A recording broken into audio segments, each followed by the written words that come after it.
श्रीमद्भागवत गीता यथारूप। भौतिक जगत में ब्रह्मांड के आदि जीव ब्रह्मा को देवताओं, मनुष्यों तथा निम्न प्राणियों में सर्वश्रेष्ठ माना जाता है, किंतु ब्रह्मा के परे एक इंद्रियातीत ब्रह्म है जिसका कोई भौतिक स्वरूप नहीं होता और जो समस्त भौतिक कल्मश से रहित होता है। जो व्यक्ति उसे जान लेता है वह भी दिव्य बन जाता है, किंतु जो उसे नहीं जान पाते वह सांसारिक दुखों को भोगते रहते हैं। निर्विशेषवादी अरूपम शब्द पर विशेष बल देते हैं, किंतु यह अरूपम शब्द निराकार नहीं है। यह दिव्य सच्चिदानंद स्वरूप का अचूक है, जैसा कि ब्रह्म संहिता में वर्णित है और ऊपर अद्वैत है। मैं उन भगवान को जानता हूँ जो अंधकार की समस्त भौतिक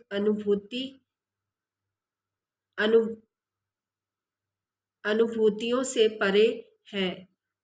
उनको जानने वाला ही जन्म तथा मृत्यु के बंधन का उल्लंघन कर सकता है। उस परम पुरुष के इस ज्ञान के अतिरिक्त मोक्ष का कोई अन्य साधन नहीं है।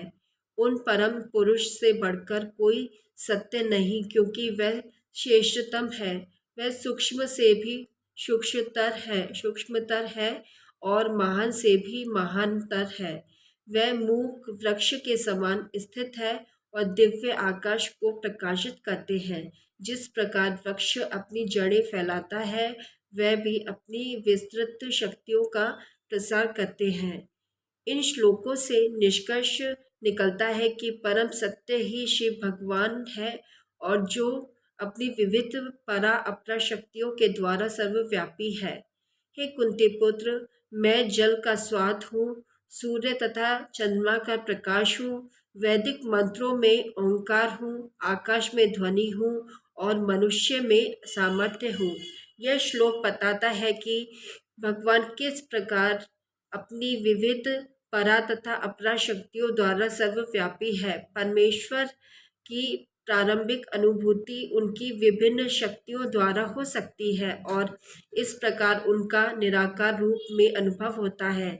जिस प्रकार सूर्य देवता एक पुरुष है और अपनी सर्वव्यापी शक्ति सूर्य प्रकाश द्वारा अनुभव किया जाता है, उसी प्रकार भगवान अपने धाम में रहते हुए भी अपनी सर्वव्यापी शक्तियों द्वारा अनुभव किए जाते हैं। जल का स्वाद जल का मूलभूत गुण है। कोई भी